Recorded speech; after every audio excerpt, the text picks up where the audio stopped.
जय श्री खेतेश्वर दातारी, जय श्री राम। मैं खुशबू उमेद सिंह राजपुरोहित पुनाड़े पुरोहितान से सर्वप्रथम महाराज श्री बाबा राम सपीर कमल चरणों में दंडवत प्रणाम कर ज्ञान की गंगा का 7वां भाग आरंभ करती हूँ। श्री कृष्ण भगवान कहते हैं कि स्थित प्रज्ञ मनुष्य के बारे में किस प्रकार समझाते हैं वह ध्यानपूर्वक सुनो। हे पार्थ, जैसे नदी में जरा सा भी जल अधिक भर जाए तो वह अपनी सारी मर्यादा तोड़कर चारों तरफ उथल पुथल मचाने लगता है। वही हालत एक ओछे मन, एक चंचल मन वाले व्यक्ति की भी होती है, जिसे जरा सी सफलता, जरा सा धन उसे हजम नहीं होता और वह नशे में चूर होकर एक ओछे मनुष्य की भांति हरकतें करने लगता है।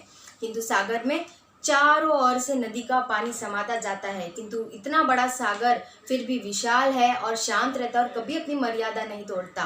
स्थित प्रज्ञ मनुष्य की अवस्था भी वही होती है और उसे परम शांति मिलती है। और जीवन में संतुलन बनाना अत्यंत आवश्यक है, जैसे कि ना इतना खाओ कि यूँ लगे कि केवल खाने के लिए जीता हो, या फिर एकदम भूखा रह रहकर अपने शरीर को दुर्बल और कमज़ोर बना दे, और ना इतना सोए कि दिन को भी रात समझे या रात को भी रात ना समझे। इसलिए जीवन में सदैव संतुलन बनाना अत्यंत आवश्यक है। अब जो नाशवान और अज्ञानी मनुष्य है वो इस सांसारिक पदार्थों को पाने के पीछे दौड़कर अपनी जीवन यात्रा समाप्त कर देता है और रात्रि में जाकर इस सांसारिक सुख उपभोगों में व्यस्त रहता है। किंतु ज्ञानी और योगी जन, जो ऋषि मुनि है, वो रात्रि में जाकर परम कृपालु परमेश्वर का चिंतन करते हैं। या निशा सर्वभूतानां तस्यां जागृति संयमी यस्यां जागृति भूतानि सा निशा पश्यतो मुने। सबके लिए जो रात जिसे संसारी नींद में सो के गवाए, जोगी जन उस रात में जागे ध्यान धरे और अलख जगाए। एक ही रात को भोगी जोगी, एक ही रात को भोगी जोगी अपने अपने धन से बिताए। भोगी सोए जोगी जागे, भोगी खोए जोगी पाए। अब श्री कृष्ण भगवान कर्म योग और ज्ञान योग को दोनों को अलग अलग मार्ग बताकर किंतु एक ही लक्ष्य बताते हैं। वे कहते हैं कि दोनों मार्ग के साधक ब्रह्म को ही पाते हैं, किंतु ज्ञान पर आधारित जो सांख्य योग है उसकी साधना कठिन है और कर्म योग की साधना सरल है, आसान है।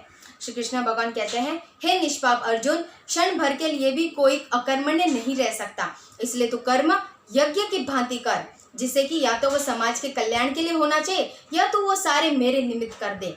ऐसे करने से तेरा कर्म यज्ञ की भांति पवित्र, कल्याणजनक और दिव्य हो जाएगा। ऐसे करके तू सारे कर्म बंधन से मुक्त हो जाएगा, क्योंकि हे पार्थ, इसके अतिरिक्त बाकी जितने भी कर्म हैं वे सारे मोहजनक है, जो मनुष्य को बंधन में बांध लेते हैं। तन मन प्राण पवित्र बनाए, कर्म के यज्ञ की पावन ज्योति। यज्ञ के मूल में हो बलिदान, तो सोई आत्मा जागृत होती। यज्ञ व्रति को त्यागने पड़ते, यज्ञ व्रति को त्यागने पड़ते, अभिलाषाओं के झूठे मोती। ममता मोह की आहुतियों से पूर्णा होती इस यज्ञ की होती। कर्म का यज्ञ करो निष्काम, तो पूर्णा होती इस यज्ञ की होती। श्री कृष्ण भगवान ने कई प्रकार के यज्ञ बताए हैं, जिसमें से यदि देवता पर निष्ठा रखकर जो हवन आदि करते हैं वो भी यज्ञ है। जो धन, सोना, चांदी आदि दान करते हैं वो भी यज्ञ है। और जो विद्या दान करते हैं उसे ज्ञान यज्ञ कहते हैं। और भक्ति की उत्पत्ति भी ज्ञान से ही होती है। जी हाँ, भगवान समझाते हुए कहते हैं कि ज्ञान की पर्वत चोटी पर पहुंचकर जहाँ प्राणी को समझ में आता है कि उससे भी बहुत ऊंचा जहाँ भक्ति का राज्य है, जब उस भक्ति के राज्य में आसमान तक पहुंच जाता है तो वहीं से परमात्मा उसका हाथ पकड़कर अपने चरणों तक ले जाते हैं। इसलिए ज्ञान सर्वश्रेष्ठ है। जब इस ज्ञान को समझ लोगे कि सारी सृष्टि को वो सर्वप्रथम प्राणी ज्ञान के आधार पर अपने अंदर देखेगा, फिर उसी सारी सृष्टि को परमात्मा में भी देखेगा। इस दिव्य ज्ञान को जो समझ लेगा तो वो चाहे पूरे संसार का कितना ही बड़ा दुराचारी ही क्यों ना हो, इस ज्ञान की नैया पर बैठकर इस पापी सागर संसार को पार करके वो आसानी से परम कृपालु परमेश्वर के चरणों तक पहुंच जाएगा। और इस पूरी सृष्टि में भगवान के अतिरिक्त और कोई सत्य नहीं है। जहाँ देखोगे तो आप परमात्मा को ही पाओगे और उन्हीं का स्मरण करो और उन्हीं का चिंतन करो। राधे राधे, जय श्री कृष्ण, जय बाबा री।